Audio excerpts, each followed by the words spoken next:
ہے नुसरत मिर्ज़ा साहब, रोकने के लिए जैसा से अभी हम बात करें, इस कशीदगी को रोकना ज़रूरी है, ये ख़ित्तों तक ना फैले, ये दीगर ममालिक को अपनी लपेट में ना ले ले, इसके लिए ज़रूरी है कि दोनों फ़रीक़ैन को मुज़ाकरात की मेज़ पर लाया जाए। इसमें आलमी दुनिया क्या किरदार अदा कर सकती है और मग़रबी ममालिक के लिए कितना ज़रूरी है कि वो भी इसराइल को थोड़ा फोर्स करें कि वो मुज़ाकरात की मेज़ पर आ जाएँ? देखिए, जहाँ तक पहले सवाल की बात है कि हमास ने जब ये कहा है कि हम मुज़ाकरात की तैयार हैं बशर्तिया के जो कि आपने बयान किया, इसके जवाब में इसराइल ने ये कहा है कि हमास सरेंडर करे या मरने को तैयार रहे, तीसरा कोई ऑप्शन नहीं है। ये यहूदियों का, इसराइलियों का ये पहले से मंसूबा है। मैं चंडीगढ़ में 2005 में एक मेरे साथ में जनरल तलत मसूद थे और एम्बेसडर नजमुद्दीन शेख थे, तो वहाँ पर जब मैंने तकरीर की तो उसके बाद में जो फ़लस्तीन का जो मामला था वो भी मैंने उसमें अपनी तकरीर में ज़िक्र किया, और क्योंकि वो मेरी ओपनिंग तकरीर में से लास्ट तकरीर थी।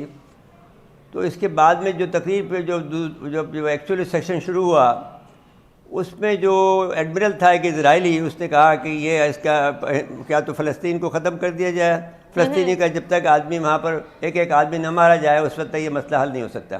ये पुराना इनकी सोच है। तो अब उसके बाद तलत मसूद ने, हमारे जनरल तलत मसूद साहब ने उनको जवाब दिया कि ये ख्याल तो मालस तो जुनू, ये आपका दिमाग ख़राब है, ये कभी नहीं हो सकता। दूसरी बात ये है कि जहाँ तक ताल्लुक़ है इस बात का कि इजराइलीज़ को बहुत नुकसान उठाना पड़ा है। उनका जो तीन ममालिक तो सामने आ गए हैं, रशिया, चाइना एंड ईरान, जो कि इनकी मदद कर रहे हैं और जिन्होंने असला इनको सप्लाई किया है। एक चौथा मुल्क भी है जो इसका मैं बयान नहीं करना चाहता। तो अब ज़ाहिर है कि एक जब उनके टैंकों को गिराया है इन्होंने, टैंकों को जब जिस तरह तोड़ा है वो टूट नहीं सकते थे, वो बहुत मजबूत टैंक है, बहुत महंगे टैंक है दुनिया भर के। लेकिन उनका जो एक मिसाइल है जो कि वो चलाते हैं, तो वो मेरे ख़्याल में मुझे लगता ये है कि वो एक ख़ास किस्म का मिसाइल है। मैं उसका नाम भी लेना नहीं चाहता क्योंकि मैं उसमें किसी को एक्सपोज नहीं करना चाहता। तो वो फौरी तौर पर उसकी चेन टूट गई है, और उसके बाद में उन्होंने कोई 14 के करीब जो है वो आदमियों को गिरफ़्तार किया है, इजराइलियों को, और साथ साथ में तादाद तो 20 बताई जा रही है, लेकिन ये 14 का लफ्ज़ इस्तेमाल कर रहे हैं इसराइलियों ने। जो ऑफिशियल अनाउंसमेंट किया जी, वो 14 आदमी उसमें उन्होंने गिरफ्तार किए। आज की जो लड़ाई की जो सबसे बड़ी खबर है वो यही है कि 14 इजराइलीज हैव बीन किल्ड, और उसमें से बाकी भाग गए।